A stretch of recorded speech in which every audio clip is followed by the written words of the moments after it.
Hey YouTube, 6200 here, back again with another video, and this is another one, part of the Married Man 101 advice series.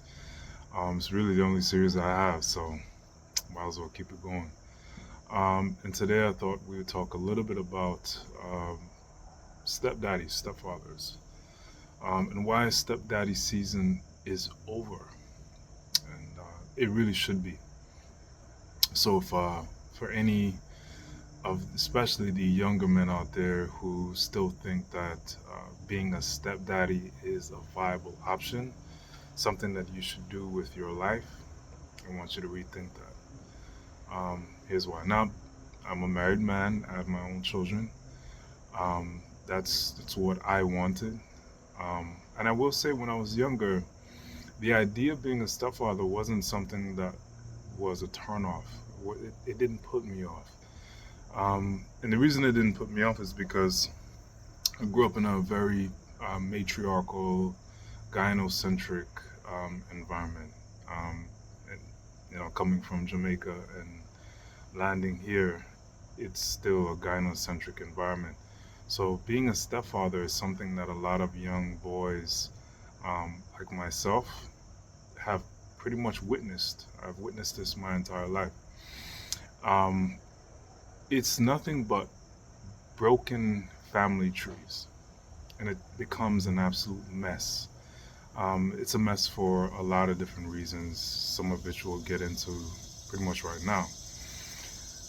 The primary reason as to why I'm against young men becoming stepfathers is because there's an expectation that as a man, you should not value yourself, your wants, your needs, and your own standards. You should not adhere to your own standards. And you should be willing to break said standards to appease a woman. And I think that that's absolute bullshit. Okay? If you just take a step back and think about it from a much higher point of view, a much higher vantage point, and ask yourself, does society put that on women? Do you see any messaging uh, from men? Do you see any messaging on television, in movies, where there's any pressure or influence for women to become stepmothers, right? You don't normally see that. And the reason you don't normally see that is because as men, first of all, we're not walking around begging women to be, second mothers or replacement mothers to our children. That's just not something that happens. Um, we don't walk around begging women to, provide resources to our children. It's just not something. It's not a thing. But you do see that a lot in reverse. You see a lot of women basically begging men or damn near demanding that men be stepfathers to their children. And it makes no sense, right? Now, I love my children, and I generally do love kids, but I'm not responsible for anyone else's kids, and I don't expect anyone else to be responsible for my kids. Being a father, or being a mother for that matter, it's a job that you volunteer for typically. You sign up for that, right? I signed up to be my children's provider and protector. So it is my duty. It's something that I'm proud to do. I'm honored to do. It's a hard job, but I signed up for it. But being a stepfather, yeah, you can sign up for that too. But what is the ROI on that? And I think really that's the greater point. What is the return on investment when you invest your time, your money, your energy, your trust, right? Your patience, your diligence, all of that. And sometimes you invest even your own life into a child or children that don't belong to you, who don't have to show any loyalty to you, who you may not have any authority over, right? Because the authority figure in those children's lives, not all the time, but oftentimes, is solely their mother, because their mother is the one who actually owns them genetically, and you don't. So this is not even about people adopting children, and I'm not talking about that. I'm really not. That's a different use case, a different scenario altogether. But this and it's kind of related to the video that I released yesterday, about being a provider male no more, and about prioritizing yourself as a man. Right? It's not the 1950s anymore. This is 2024. We are in the middle of the 21st century, or I should say in the thick of it. And things are radically different, right? Our women are different, and yet there's this expectation that the men remain the same, and that doesn't make any sense. Um, Going back to that science, right? As such, we need to be different. Now, what that looks like is gonna be different for everyone until we basically settle on the idea of what the 21st century man looks like, operates like, or operates as, what we value, right? What we intend to do, what are our goals. This is still being worked out.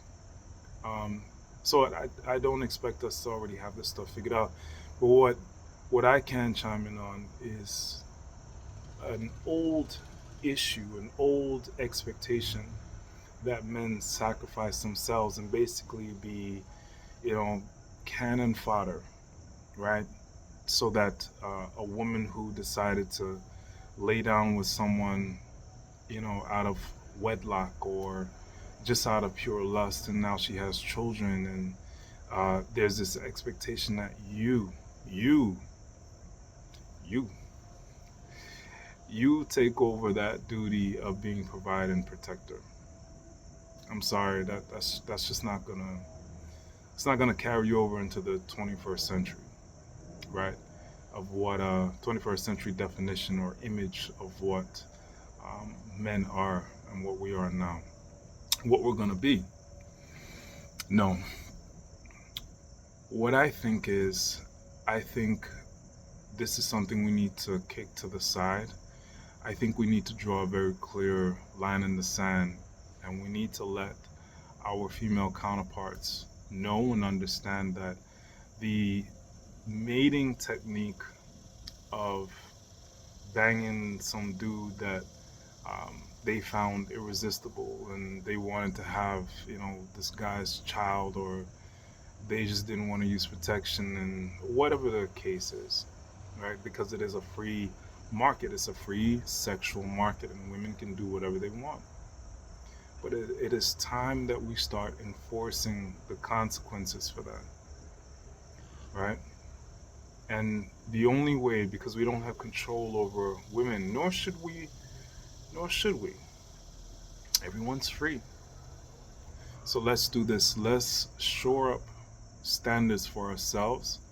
Let's prioritize ourselves. Let's prioritize our health. Let's prioritize our longevity. Let's prioritize our money.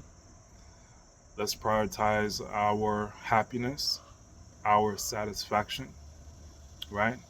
And I'm not saying let's run away from duty, but duty that you signed up for, or that is yours by way of the biblical way, right? The moral way. Not because some woman or gang of women or your gynocentric society pressured you to come to the rescue for. You are no one's backup plan, young man. No one's backup plan. Okay? Your resources are for you and what you deem fit, right? To be in your life, what's worthy of you. And that's the message that I want to get across today, especially for the younger men out there, right? As I mentioned before, I'm the oldest millennial, born in '81. The millennials, the Gen Xers, the boomers. This is something we were all taught to do.